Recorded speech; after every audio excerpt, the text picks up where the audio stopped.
Well, you could argue that it's kind of I guess it's kind of in a strange way autobiographical. You know, not that anyone stole from me a screenplay, not that I wrote anything that was so good that someone would want to steal it, but but it I guess I looked at it. The whole movie is about failed dreams and mediocrity.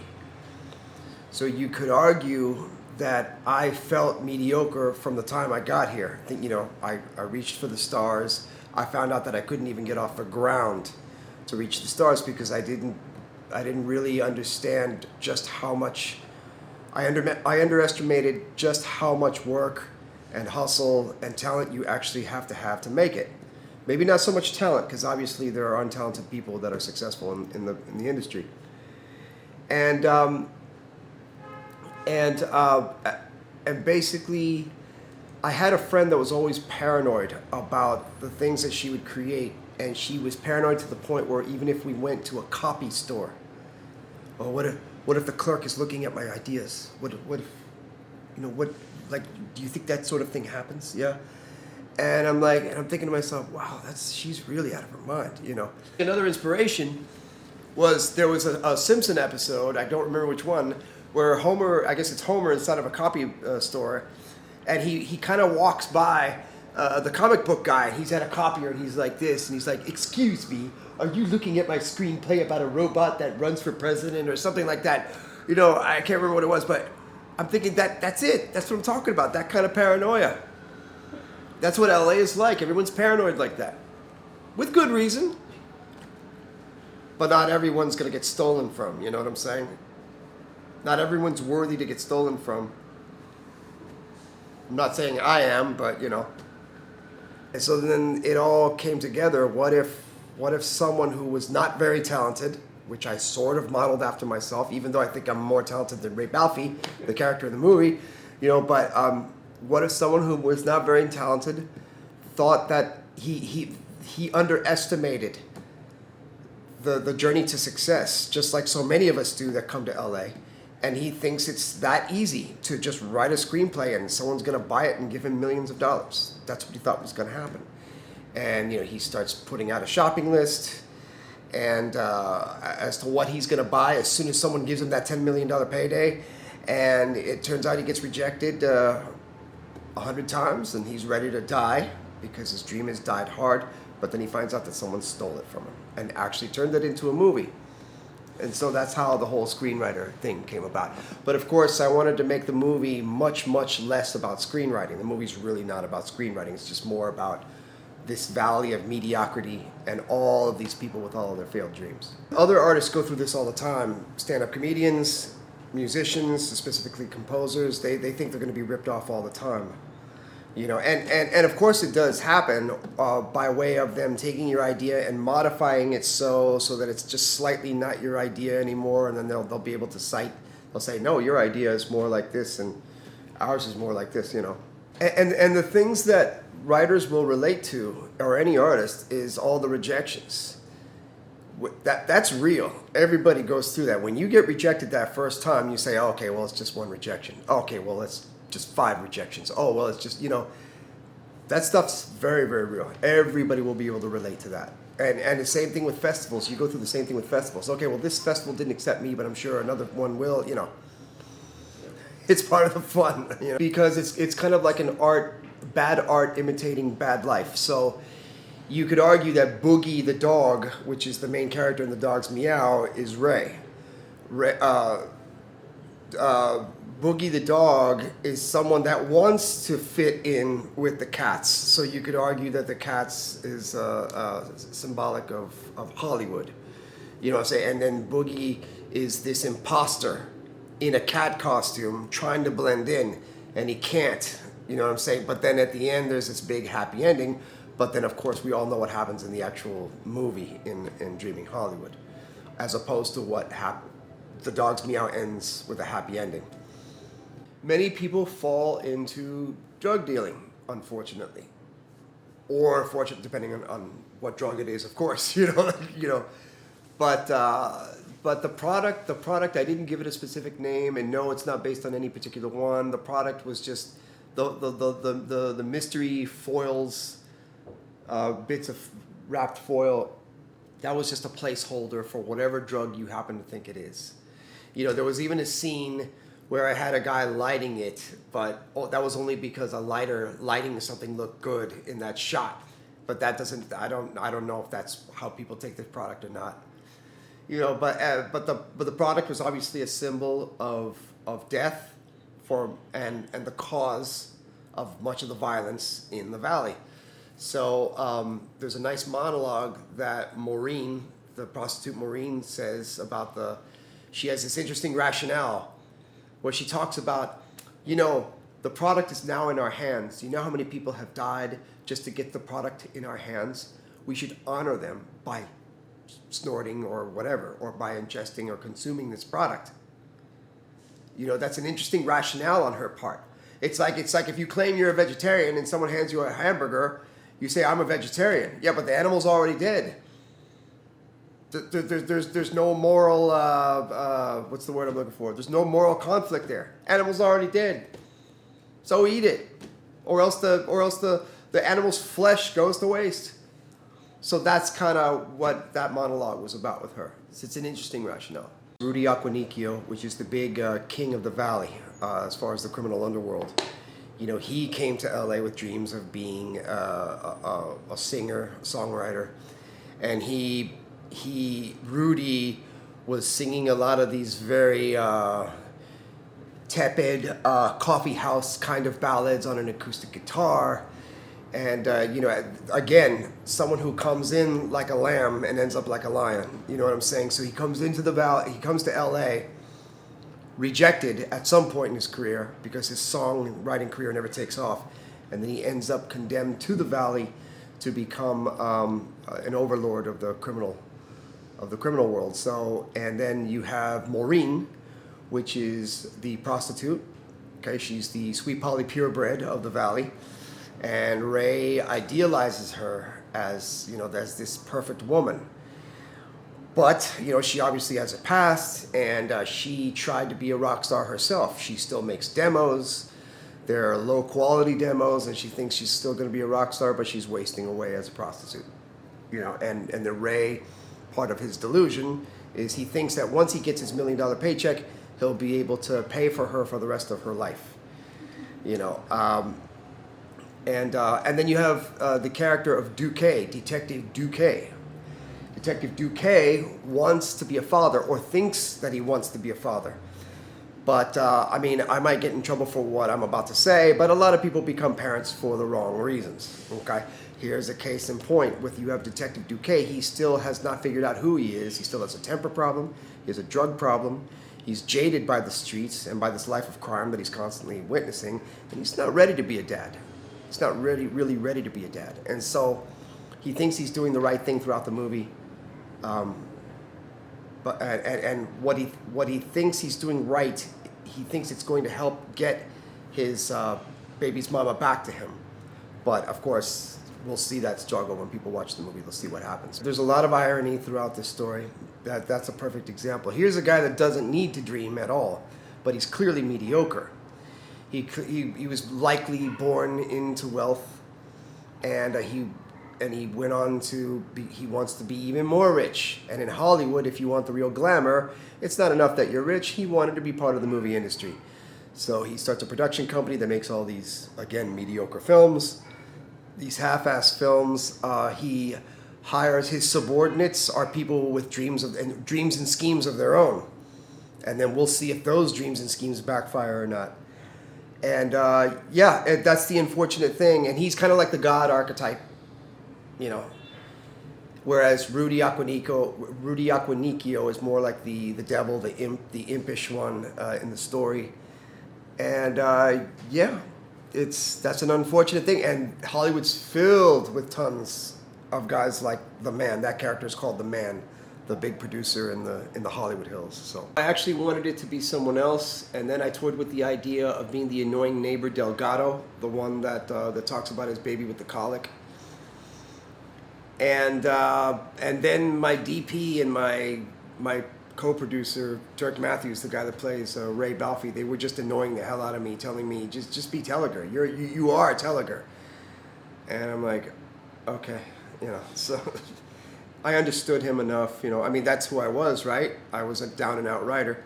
So I thought I did all right. I thought I did. I don't think I am a great actor, but I thought that for that role, I did okay. Back when I was a bartender, me and a lot of restaurant employees would party after our shifts, and it wasn't unheard of to just see one of the guys talking, and all of a sudden, it was like, whoa. You know who Sidney Pollack is? Great director. He always made sure he gave himself a little part in the movies, and he was always great. And I strive to be like a Cindy Pollock. I write a little scene for me, or a little scene or two. And the aesthetic, the big challenge was, especially, this was very scary for me as a first timer. How do you make everything look bleak, but not making it look so ugly that it takes people out of the movie? So I tried to make sure that the characters were as animated as possible within these surroundings. So everything felt bleak. The landscape shots, everything's very dusty, and you're hearing this lonely wind. And the apartments, or the little studio apartments where people live, is just nasty and stained and and unkempt. And so I had to make sure that it was like that for all the scenes that took place in the valley. And then the only time that it got a little colorful was when they were up in the hills. Actually, when I think about it, the only parts of the man's mansion that we see are the parts where Rudy's character goes through.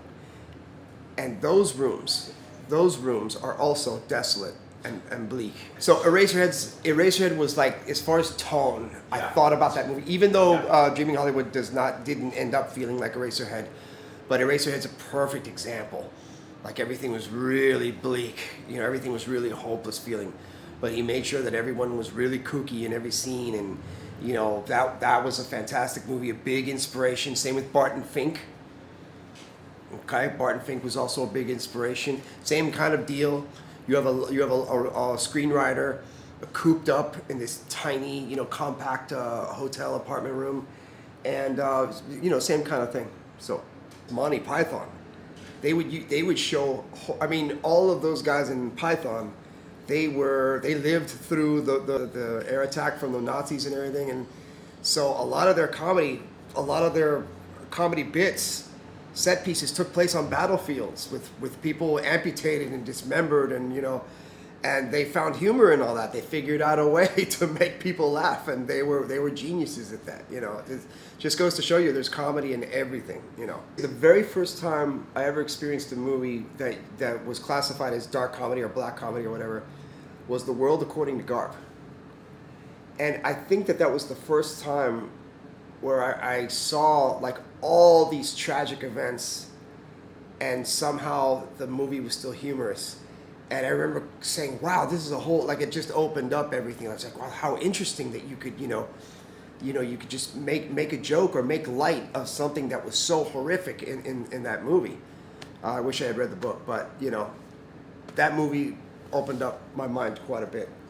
The movie did not, and aesthetically, the movie did not end up the way I envisioned it in my head, but because we were so compromised because of budget, because a location fell through, whatever. So we had to improvise on the fly.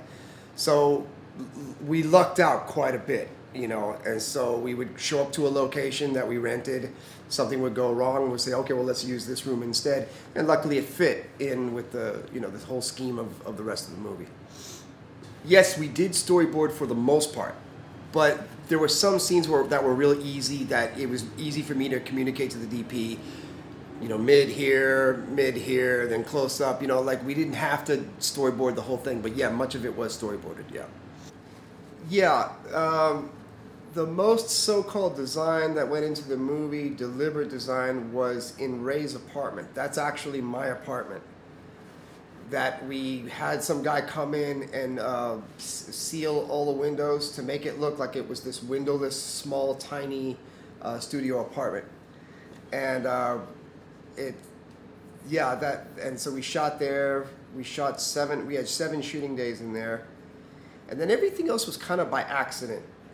My favorite accident in the movie was there's a Christmas room scene featuring Rudy Aquanicchio. We were in some place that, for whatever reason, they had like a backdrop of like a castle staircase. A backdrop that showed a castle lobby or whatever, the entrance area, with this beautiful staircase. And he's in front of it, and it looks amazing. It's like, whoa. And there's no rhyme and reason for why something like that would be there in a gangster lair, in a Christmas room or whatever. There's no rhyme and reason to have a Christmas room in a gangster lair. That's how we were. You know, I'm not ecstatic about a lot of the music that I did. I wish I had had more time, but whatever. But I kept it very minimalist, so that if there was anything wrong with the music, you didn't notice it too badly, you know. But yeah, you don't want a movie to come off as too maudlin, sappy, and overly sentimental. Yeah, that kind of stuff, I don't know, talks down to the audience. And, you know, I understand that there are a lot of people that respond to that, but I take no joy in telling a story, that kind of a story, you know. I didn't fight it. I let the movie tell me what it wanted to feel like, you know. So if something worked, I went with it. You know, some people trying to get you to say the inflections just so and this and that, which sometimes is necessary. That needs to be understood. Sometimes that's necessary. Sometimes you do want someone to accent a certain word more in order to get the point across. But for the most part, for me, I would just like listen to them say it, and if it was honest, and if it conveyed what I wanted, even though it wasn't exactly how I heard it in my head, I'd be like, that's fine. And, you know, so the movie was, you know, like I said before, the movie came out completely different from how I envisioned it in my head. I like using the term analog, you know, when a music term, so which is sort of a music term, but, you know, you think of all those analog recordings, those imperfect recordings from the 30s, the 40s. They're beautiful. Why would you, you know, what? So that's the way I look at it. I say, let's think analog, you know, like it's, as long as we capture something honest, it doesn't matter if it's imperfect. People will become endeared to it. You know, it was a warehouse rehearsal movie, real homemade feeling, and that was a big key. We told ourselves, let's not try and be any smarter than we really are. Let's not make the movie seem any smarter or more artistic than we really are. Just let it be honest. That's it. You know. I am not what you call a literal director. I can look at a shot, I can say, okay, here's the concept within this shot. This is what I want to convey. And then I can get the composition 80% to where I want it to go.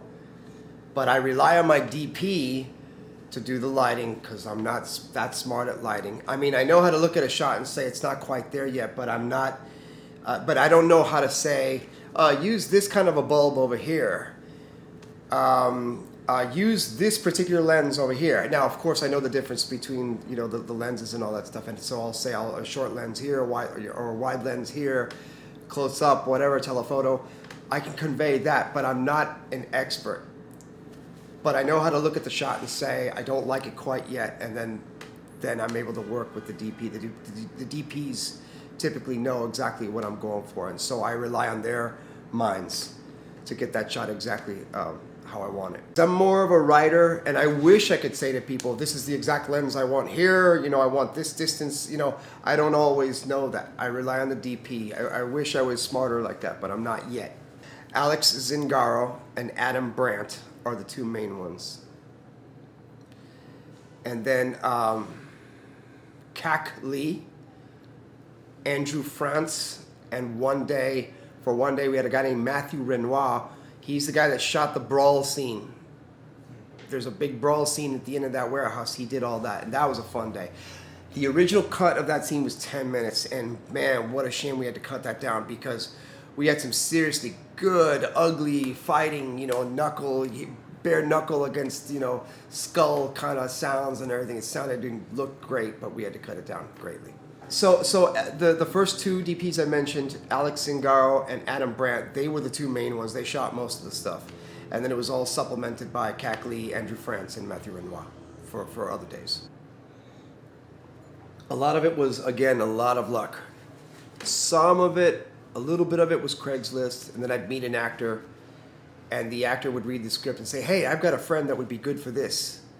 I found Elliot because I spoke to a guy who answered a Craigslist ad to play Brandon, who was Rudy's right-hand man, swell guy, a guy named Elijah Bauman, great actor. And he showed me his reel. And in his reel, I saw this bizarre short film called Mono. And in it was this strange character that he was playing off of, interacting with. And I'm looking at that guy, and this guy that I saw in this short film looked nothing like the way I envisioned Rudy, nothing at all.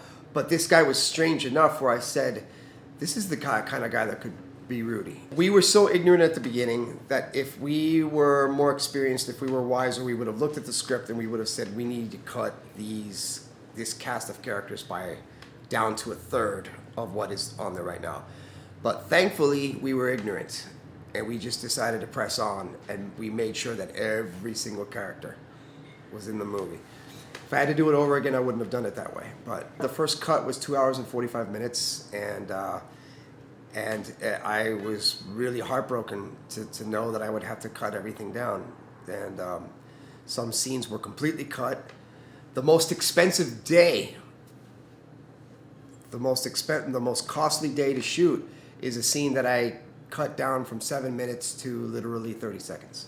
Back and forth, I don't know, off and on. I have a day job, so that got in the way of a lot of stuff, but I don't know, it took me a year and a half, I guess, to experiment, and we would have little mini screenings in our living room, and the people would tell me what was working, what was not working, and it started off as a 16-page short.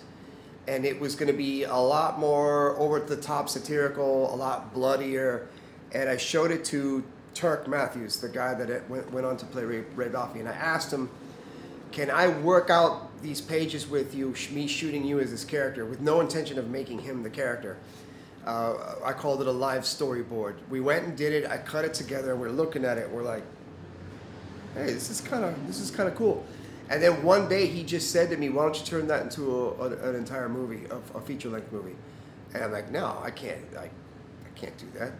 I can't make it myself, you know. And he just kept bugging me with that, and I added pages and added more until it was 120 pages. And then we said, okay, let's do it. Let's just do it. And then he talked himself into playing Ray, and he offered to pay for half the movie. I'm like, okay. And then this weird spell took us over, and then we were committed for the next 4 to 5 years making this movie, and we didn't care. We didn't care that we were sacrificing everything. We didn't get to go out to fancy clubs. We didn't get to take vacations anymore. We didn't get to have girlfriends. We just somehow fell under the spell and saw that movie to the end. Well, to shoot, it took a little over 2 years, and then everything else was the editing and the post and all that stuff. My favorite part, yes, the scene where I'm very happy with the dialogue is the scene with Rudy and the man, the first time we see them together in the workshop. I absolutely love that scene. Absolutely love it. For whatever reason, I rarely pat myself on the back, but for that one, I love the dialogue. I love what Rudy says to him, how he responds. And then the other scene that I love is when Ray comes upon his final rejection and how he reacts. I love that scene too. He's hallucinating a lot. All right, his mind is deteriorating as he reads these rejection letters. And then finally the 100th rejection letter arrives, and he is close to suicide. And he was really good in it. And I don't know, it's really hard to say, and of course, Madeline Allen, who played Maureen, Ray's love interest, or lust interest, pretty much all the stuff she was in was really, really good. There's that real slow push in on her as she's talking about her life a little bit, and she's good. Yeah. There's a scene where Ray is slow dancing with Maureen, and the shots are really tight, and it's a real sexy scene. And I love that scene, and that scene made it all worth it for me. And it shows their whole pre-sex ritual. You see the tenderness, you see the manipulation on the side of Maureen, you see the vulnerability on the side of Ray, and just the close up of their eyes and their mouths, and I just love that scene. And that one kind of makes me feel like, wow, that was great. Which one? They all said what I needed the scenes to say. So I can't say that there's one that I was in particularly unhappy with or especially happy with. Although I do like the Christmas room scene. I think the wardrobe that Rudy had on for that scene, I think that helped a lot. The pure red and the derby. The scenes in the apartment, I was really happy with. You can only learn by being in the fight, by stepping into the ring. I'm the type of guy that I step into the ring or the octagon, and I wait to get my ass kicked, and then I come back to the corner and I say, okay, now I'm ready to learn how to fight. Okay, I'm saying that's what they've got to do. What I can say, what too many people don't focus on, is the movie has to be entertaining. It doesn't matter what you're trying to say. It doesn't matter if your movie is coming across as smart or serious or well shot. If it's not entertaining, you have to look at it and say, is this scene entertaining? Is it working? Is it eliciting what it is that you want it to feel? Is it going to make the audience feel in love or scared or ready to fight? The scenes have to work like that. If they're not, then you have to edit it to the point where it does. If you live in Tulsa, Oklahoma, and you don't want to come to Hollywood, that's perfectly fine. You can shoot on your iPhone. You can shoot with the cameras are relatively cheap. The camera that we shot on only cost about $2.5K. People can afford that. They can pool their money and buy one of those, and just write simple, perhaps dialogue-driven stuff. Like My Dinner with Andre kind of stuff. Have it all take place in a living room or a bedroom.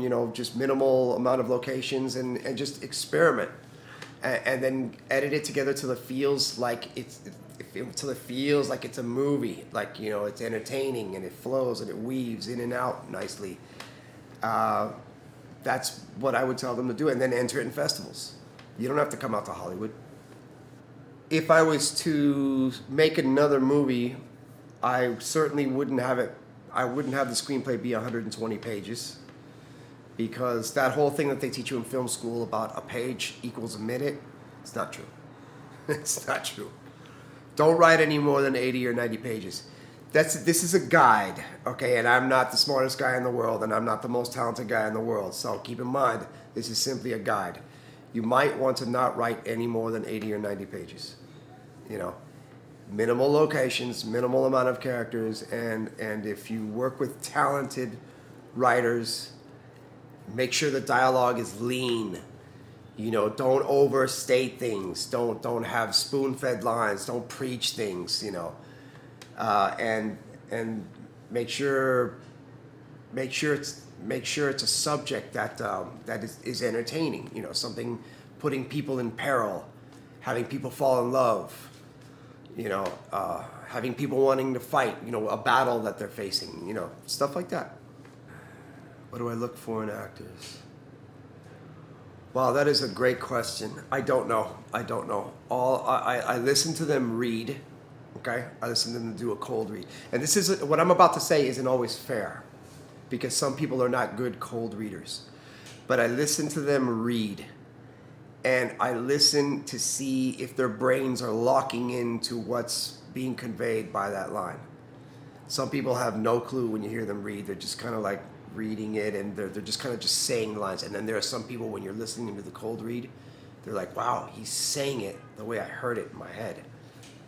But that's not always fair, because some people are not great cold readers, and then once they get into character, they're fantastic actors.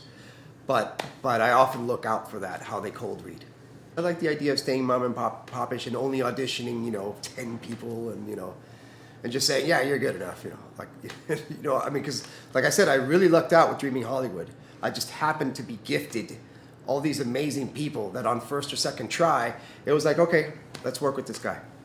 My advice to people that come to LA to act is take the craft seriously and look at it as a craft. It isn't just about you looking hot on camera or something like that. Like, take serious what's going on. Okay, when you look at great actors, what they're doing is not easy. It's not easy at all. Okay, sometimes people are so well suited for a role that they fall into it and then it comes across as easy, but for the most part it is not an easy thing. So take it seriously, watch movies, rewind scenes. A lot of times I will watch a movie, and if I see an impressive acting performance, I will rewind it over and over again to see what it is. Why did that scene work so well? Is it a tone in their voice, an inflection? Are they using their eyes? Are they using their hands? Are they mannered? Are they holding a prop? A lot of times, me, the wannabe actor that I am, a lot of times I'll look at a scene to see how it works, and then I'll go to a mirror, and then I'll try and recreate it, and I'll angle the mirror so that I'll frame myself like the way I saw the scene in the movie, and and sometimes I'll put a cell phone camera. This sounds weird, I get it, but. And I'll shoot myself to see, was I able to emulate what I just saw? And so that's kind of how much you got to get into it, you know. You have to look at all the details because acting is not easy at all. And there are amazing character actors that you can study that go since the beginning of time, since the beginning of cinematic time, and you can learn a lot from them. Unfortunately, a lot of the people that come to LA are not, they think that they're serious about acting, and they're not. Just remember to lock in, hone in on people that are talented. You know what I'm saying? Look for something special. Look for someone who looks like he is in charge of his own universe. That he's not trying to come across like someone else or something else. When don't be snobbish, you know what I'm saying?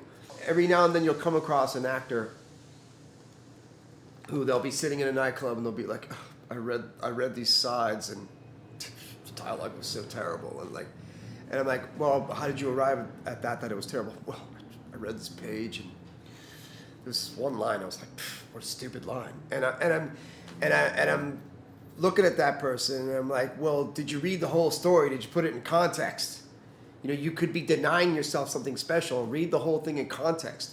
Yeah, the line, if you isolate it, may sound stupid if you heard it out on the street, but it may convey something about the character perfectly. So don't be such a snob.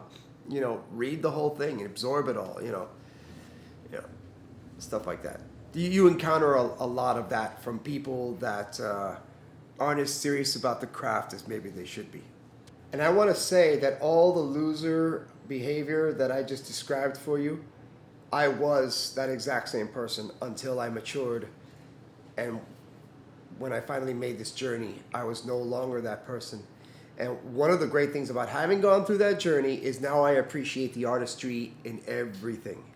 I'll even look at this room and say, wow, look at what's cool about this room. I'll watch an episode of Columbo and I'll be like, wow, that shot was great. How did they do, you know, like all these things that we take for granted and we make fun of, an episode of Three's Company, whatever. Now, and when I watch bad movies, I'll appreciate them more. You know, that's the great thing about me. The great result of me having gone through this journey is that now I'm more appreciative, which then opens up my mind and makes me a happier guy, a happier clam. Any success, of course, is welcomed, however big. So no, there isn't any particular group. People keep describing it as one day having a cult following. Well, sure, that'd be nice. I would like it to be timeless. I would like it if 20 years from now someone invites me to a Q&A and says, hey, you made this obscure movie back in the day. You know, that'd be fun. I've accepted that this isn't going to be some big mainstream success. It's not, you know. Believe it or not, it comes in the form of these little victories. Okay, let's say I was not being interviewed. Let's say I was not being fussed over right now and there was no camera.